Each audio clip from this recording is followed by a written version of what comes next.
రామాయణం మీద తెలుగులో ఉన్న జాతీయాలు సామెతలు నానుడులు చూస్తే కనుక ఎంతైనా రాముడు అంటే మన తెలుగు వాళ్ళకి కొంచెం ఎక్కువ ఇష్టం అనిపిస్తుంది. ఈ వీడియోలో మనం వాటిల్లో కొన్నిటి గురించి మాట్లాడుకుందాం, కాబట్టి వీడియోని స్కిప్ చేయకుండా చివరి వరకు చూడండి. రామాయణం అంతా విని రాముడికి సీత ఏమవుతుంది అని అడిగాడంట. ఏదైనా విషయం చెప్పినప్పుడు అందులో మూలమైనది ప్రధానమైనది కూడా అర్థం చేసుకోకుండా దాని మీద తిరిగి ఎవరైనా ప్రశ్న వేశారంటే వారు అసలు ఏమీ వినలేదు, వాళ్ళకేమీ అర్థం కాలేదు అని. కాబట్టి ఎవరైనా అలా చేసినప్పుడు రామాయణం అంతా విని రాముడికి సీత ఏమవుతుంది అన్నట్లు ఉంది అంటారు. ప్రతి ఇంట్లోనూ జరిగే విషయాల గురించి మాట్లాడడానికి ఇంటింటి రామాయణం అంటారు. అన్నీ తెలిసిన వాళ్ల ముందుకెళ్ళి విజ్ఞాన ప్రదర్శనలు చేస్తే హనుమంతుని ముందు కుప్పిగంతులు వేయడం అంటారు. ఎవరైనా ఇంత చెప్పిన దానికి ఇంత చేస్తే చూసి రమ్మంటే కాల్చి వచ్చినట్లు అంటారు. రామాయణం చాలా పెద్దది, కానీ దాన్ని 3 ముక్కల్లో చెప్పాలి అంటే కేవలం ముఖ్యమైన భాగాలు మాత్రమే చెప్పాలి అంటే కట్టా కొట్టా తెచ్చా అంటారు. అంటే రాముడు వారధి కట్టాడు, రావణాసురుడిని కొట్టాడు అంటే చంపేశాడు, సీతాదేవిని తీసుకొచ్చేశాడు. అలానే ఏదైనా విషయాన్ని 3 ముక్కల్లో చెప్పడానికి కట్టా కొట్టా తెచ్చన్నట్లు చెప్తాను అంటారు. కష్టాలు అందరికీ ఉంటాయి, ఎవరి కష్టాలు వారివి అని చెప్పడానికి సీత కష్టాలు సీతవి, పీత కష్టాలు పీతవి అంటారు. ఎవరన్నా ఏదైనా పని చెప్పినప్పుడు వాళ్ళకి ఆ పని వెంటనే తక్షణమే చేయాలి, జవ దాటకుండా చేయాలి అని చెప్పడానికి వాళ్ళది సుగ్రీవాజ్ఞ అంటారు. ఏదైనా సందర్భంలో ఆపద మన దాకా రాకూడదు, లేదా ఏదైనా గీత దాటకుండా ఉంటే మనం సురక్షితంగా ఉంటామని చెప్పడానికి లక్ష్మణ రేఖ అని వాడతాం. ఎవరైనా పెద్ద పెద్ద అడుగులు వేస్తుంటే అంగదుని అంగలు అంటారు. బాగా తిని పగలు రాత్రి తేడా లేకుండా ముద్దు నిద్రపోతుంటే కుంభకర్ణుడి నిద్ర అంటారు. ఏదైనా సమస్య పూర్తవకుండా ఇంకా రగులుతూనే ఉంటే దాని గురించి చెప్పడానికి రావణ కాష్టం అంటారు.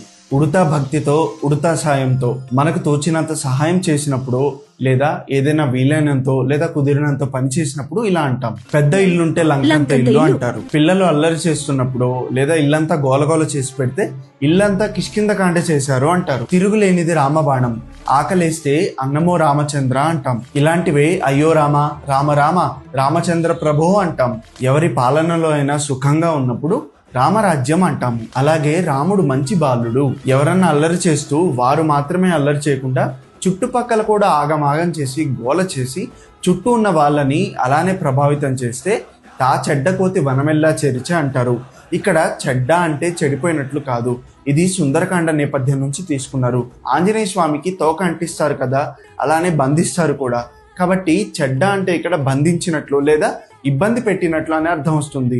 ఆంజనేయ స్వామి తోకకి నిప్పు పెట్టినప్పుడు వరం వల్ల ఆయనకైతే ఏం కాదు, కానీ తోకకి నిప్పు పెట్టారని చెప్పి చుట్టూ ఉన్న వనాన్ని లంకని మొత్తం కాల్చేస్తాడు. ఇంట్లో రామయ్య వీధిలో కృష్ణయ్య, ఇది నాకు తెలిసి సినిమాల ముందు వచ్చి ఆ తర్వాత జనాల్లోకి వెళ్ళిపోయింది. రామాయణంలో పిడకల వేట, అది పిడకలు కాదు పిటకలు. ఇది బౌద్ధ మతానికి సంబంధించిన త్రిపీటకాలను సూచిస్తుంది. ఎవరికో ఎప్పుడో రామాయణంలో పిటకము లేదా త్రిపీటకము అనే పదం కనిపించిందంట. దాన్ని పట్టుకుని కొంతమంది బౌద్ధ మతంలో ఉన్న త్రిపీటకాలు రామాయణంలో ఉన్నాయి అని ప్రచారం చేశారంట. కానీ నిజానికి అలా లేదు. కాబట్టి ఏదైనా లేని విషయాన్ని గురించి వెతుకుతుంటే లేదా చెప్తుంటే రామాయణంలో పిటకల వేట అంటారు. అదే కాలక్రమేణా రామాయణంలో పిడకల వేటగా మారిపోయింది. రామాయణం రంకు భారతం బొంకు అనేది వీటిని వక్రీకరించడానికి అన్నారు అంటారు. ఇది నిజమే అనిపిస్తున్నా ఇంకొంతమంది మాత్రం అది ఎలా చెప్తే మనకెందుకు, దానిలో మనం మంచి మాత్రమే తీసుకోవాలి అని ఇలా వివరిస్తారనమాట. రంకు అంటే నియమాలను అతిక్రమించిన కామపరమైన ప్రవర్తన.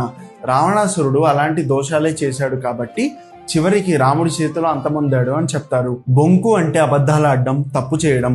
దుర్యోధనుడు శకుని కలిసి చేసిన తప్పుడు పనుల వల్ల, వాళ్ళు చెప్పిన అబద్ధాల వల్లే చివరికి కురుక్షేత్రానికి దారి తీసి పాండవుల చేతుల్లో అంతమొందారు అని చెప్పడానికి ఇలా అంటారు. ఇలాంటివి మీకు ఇంకా తెలిస్తే కింద కామెంట్ చేయండి. ఇలాంటి మరెన్నో వీడియోస్ కోసం తెలుగు వేర్లు ఎవరన్నా ఫాలో అవ్వండి.